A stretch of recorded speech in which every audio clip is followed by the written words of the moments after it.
Wir befinden uns gerade in der Stadt Paris. Paris ist auch als die Stadt der Liebe bekannt. Als ich in Frankreich in La Rochelle in die Sprachschule ging, hat sich ein frisches, verliebtes junges Paar, welches sich in der Schule kennengelernt hat, auf den Weg nach Paris, der Stadt der Liebe, gemacht. Überglücklich und voller Spannung sind sie am Freitagabend losgezogen und am Sonntagabend wieder zurückgekehrt, betrübt, unglücklich und zerstritten. Von da an sind sie getrennte Wege gegangen.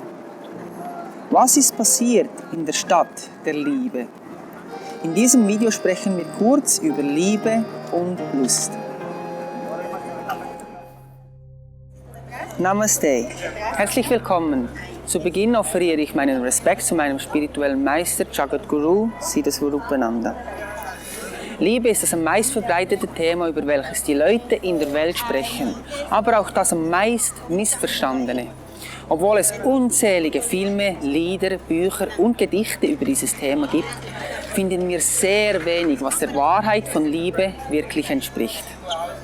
Wenn wir uns jemandem, zu dem wir uns angezogen fühlen, annähern, haben wir dieses starke Gefühl, welches oft als Liebe verstanden wird, es aber nicht ist.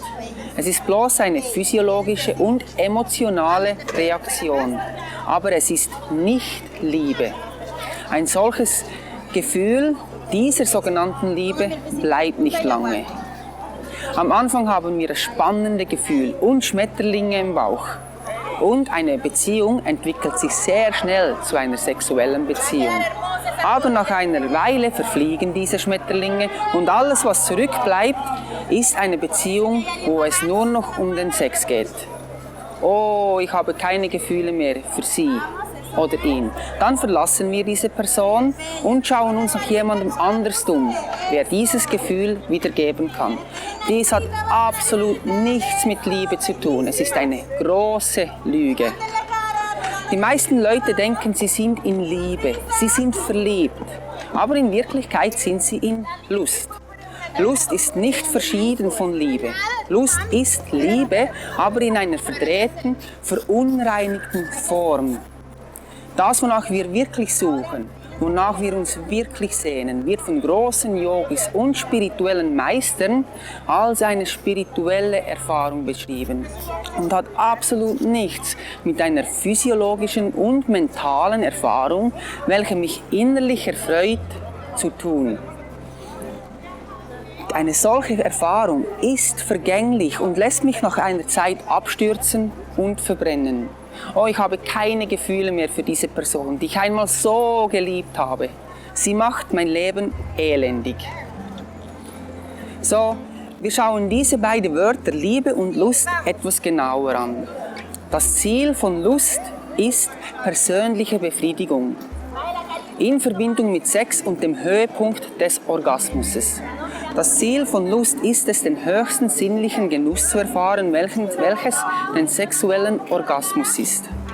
Aber das Wort Lust steht nicht nur in Verbindung mit Sex, sondern mit allen sinnlichen Genüssen und Erfahrungen. Es ist eine Vereinigung mit Materie. Das Problem hier jedoch ist, dass keine Menge von sinnlichen Genüssen mich je erfüllen oder befriedigen kann. Denn ich bin nicht mein materieller Körper, ich bin nicht meine Sinne. Ich bin spirituell, ein spirituelles Lebewesen, eine spirituelle Seele, ein Bestandteil des höchsten Lebewesens.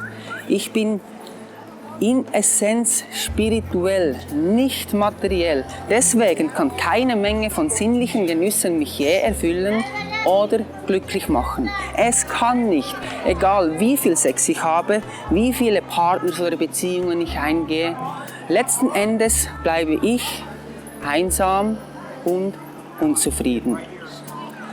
Dieses Verlangen nach einer Verbindung ist jedoch eine innewohnende Eigenschaft des Lebewesens, der Seele. Es ist eine liebende Verbindung der individuellen Seele mit der Überseele. Eine solche liebende Verbindung kann nur auf einer spirituellen Ebene erfahren werden. Wenn ich wahre Liebe erfahren möchte, müssen wir das Ganze von einer ganz anderen Seite her ansehen. Bei Lust sind wir im Mittelpunkt. Alles dreht sich um mich. Ich bin der Genießer. Ich bin das Zentrum des Universums. Alles und alle sind dazu bestimmt, mich zu erfüllen und glücklich zu machen. Diese Person ist dazu bestimmt, mich glücklich zu machen. Wir erwarten von einer anderen Person, von einem anderen Funken von Gott, mich zu erfüllen oder glücklich zu machen. Aber wie kann sie? Sie ist nicht die Quelle von Glück, sie ist nicht die Quelle von Liebe. Liebe ist ganz anders. Liebe ist Zufriedenheit in der Liebe selbst. Wenn ich jemanden liebe, das befriedigt mich als das Ende an sich. Man kann nichts mehr hinzufügen. Es gibt ein Sagen, geben ist besser als nehmen. Aber du kannst nur wirklich glücklich sein im Geben, wenn du liebst. Lieben ist geben, Lust ist nehmen. Liebe ist befriedigend, ohne etwas zurückzubekommen. So, Lust kann wieder in Liebe umgewandelt werden und dies geschieht durch den Prozess von Bhakti Yoga. Wir müssen uns wieder als ewige spirituelle Lebewesen anerkennen und unsere liebende Beziehung zum höchsten Wesen wieder kultivieren. In anderen Worten, anstatt zu versuchen, uns mit Materie zu vereinigen, sollten wir daran arbeiten, unsere liebende Beziehung mit Gott oder dem Höchsten wieder zu kultivieren. Liebender Dienst zu Gott oder zum höchsten Lebewesen steht im Gegensatz zum Dienste des Weltlichen, zu den Sinnen oder des Verstandes. Personen, die in Lust sind, denken, sie sind die Genießer, sie sind frei, aber in Wirklichkeit sind sie Diener der Sinne. Sie sind vom Verstand und den Sinnen dominiert. Das wird einem sehr schnell bewusst, wenn wir etwas versuchen aufzugeben. Aber den Sinnen zu dienen kann uns nicht glücklich machen.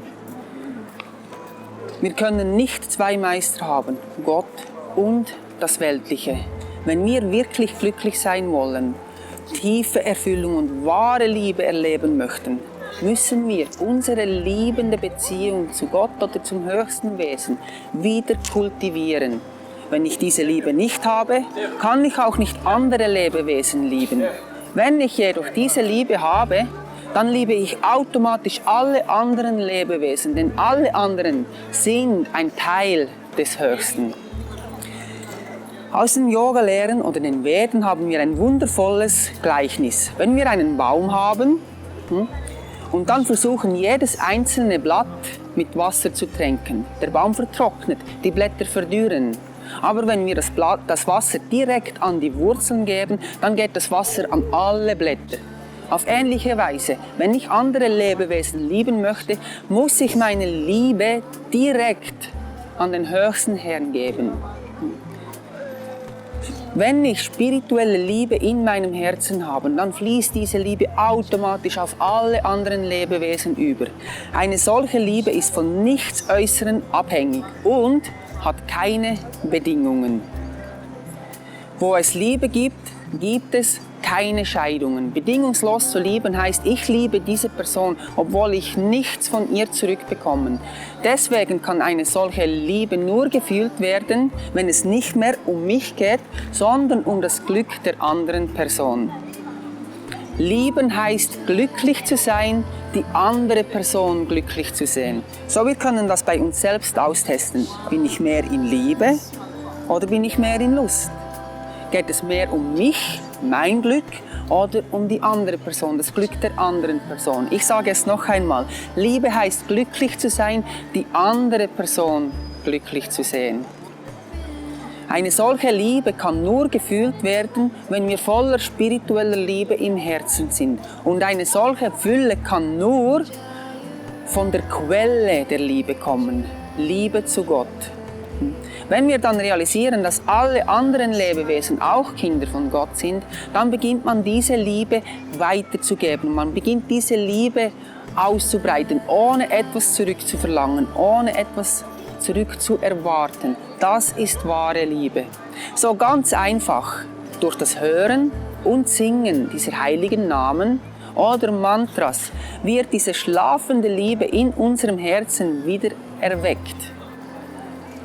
Liebe zum Höchsten, Liebe für alle anderen Lebewesen. Das ist das, was wir wirklich brauchen, um glücklich zu sein. Das ist das, was uns erhält. Das ist das, was uns nährt. Wahre Liebe. Und das ist die Kernaktivität von Bhakti Yoga. Recht herzlichen Dank und Namaste.